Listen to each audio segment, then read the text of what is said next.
Hello guys, so in this lecture we will be understanding about budget line. Budget line, first of all, it's a graphical representation of all possible combinations of two goods which a consumer can purchase with his given income and price of two commodities. So यहाँ पर for example income हमें दे रखी है 100, price दे रखा है x commodity का 20, y commodity का 10. तो अब हमने इसके कम्बिनेशंस बनाए और पूरा हमने टोटल एक्सपेंडिचर हमने बिल्कुल इनकम के बराबर लेकर चले, बिकॉज हमारी जो बजट लाइन है वो एक स्ट्रेट लाइन है. तो देखिए, अगर प्राइस जो है वो था एक्स गुड का 20 और वाई गुड का 10 था, देखो इधर, ठीक है. तो अब हमने जो कॉम्बिनेशंस बनाए वो बनाए 6 कॉम्बिनेशन बनाए. पहले जब जब गुड x था 0 तब y गुड था 10 एंड उसका प्राइस था 10, तो quantity into price, right. And हमारा आ गया 100.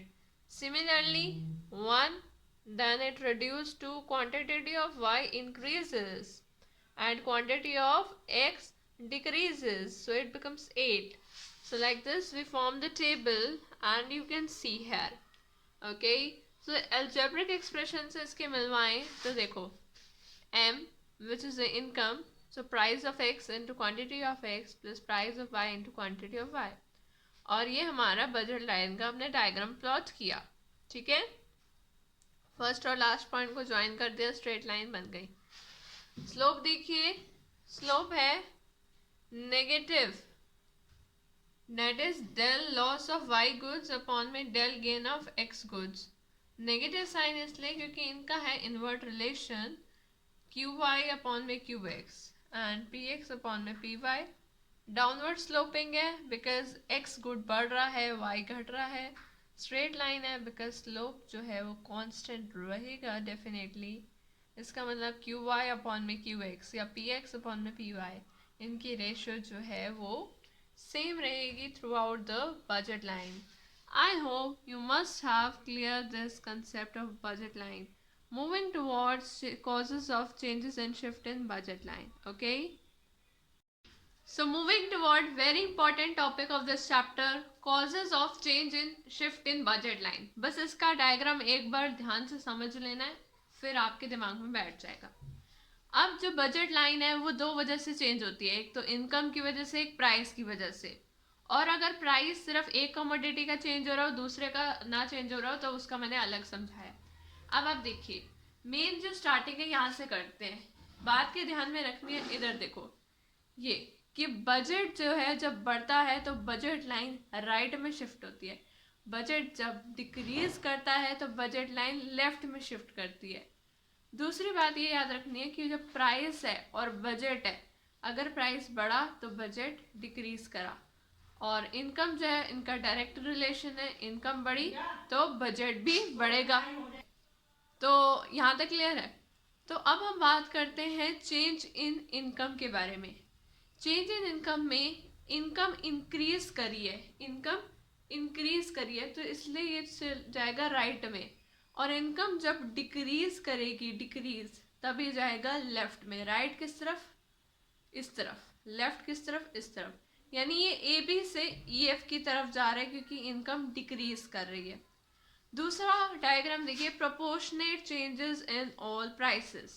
प्राइस जो है जब इंक्रीज करा है तो लेफ्ट में जाएगी बजट लाइन, लेफ्ट में, और प्राइस जब डिक्रीज करेगा तो बजट लाइन जाएगी राइट में. तो प्रोपोर्शनेट चेंज है ये हमारा प्राइस के बीच में. फिर हम बात करेंगे change in price of one commodity की. इतने तक क्लियर है.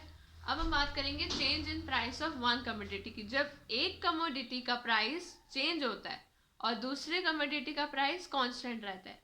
यानी कि हमारे पास दो गुड्स हैं, एक है हमारे पास मिल्क शेक लेट्स से, दूसरा है हमारे पास बर्गर. अब बर्गर का प्राइस लेट्स से कि हमने मिल्क शेक का प्राइस जो है वो कांस्टेंट है, बर्गर जो है उसका प्राइस क्या हुआ? घट गया. बर्गर जो है उसका प्राइस घट गया. तो अब बर्गर का प्राइस घट गया तो जो बजट है वो हमारा, बजट लाइन जो है वो हमारी किस तरफ होगी?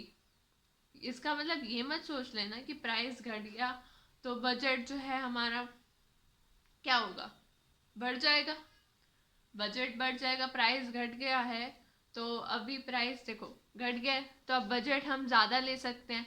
तो बजट बढ़ गया तो अब जो है ये शिफ्ट होगा किस तरफ, राइट की तरफ, यानी कि ये ए बी से ए सी की तरफ जाएगा क्योंकि प्राइस में फॉल हुआ है। और ए बी से ए डी तब जाएगा लेफ्टवर्ड जब प्राइस इंक्रीज करेगा, क्योंकि प्राइस इंक्रीज करा है तो बजट जो है डिक्रीज कर गया है, इसकी वजह से लेफ्ट में जाएगी बजट लाइन।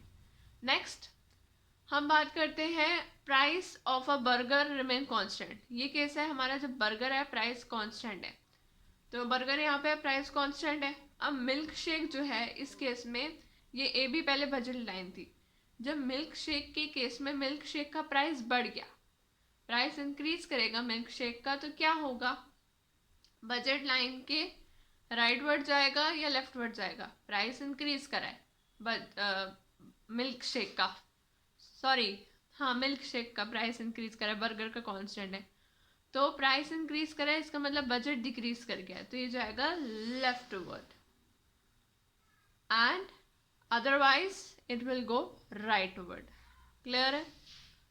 फिर हम लास्ट टॉपिक इसका बात करते हैं बजट सेट। बजट सेट जो है जितने भी पॉसिबल कॉम्बिनेशन है जो इनकम से कम या बराबर हैं तो वो हमारे आएंगे बजट सेट में। तो आप ये इसका फॉर्मूला देख सकते हैं और ये आपकी बजट लाइन के या तो बिलो लाई करेंगे या फिर बजट लाइन के ही ऊपर लाई करेंगे। I hope this must be clear to you. Okay, thank you so much.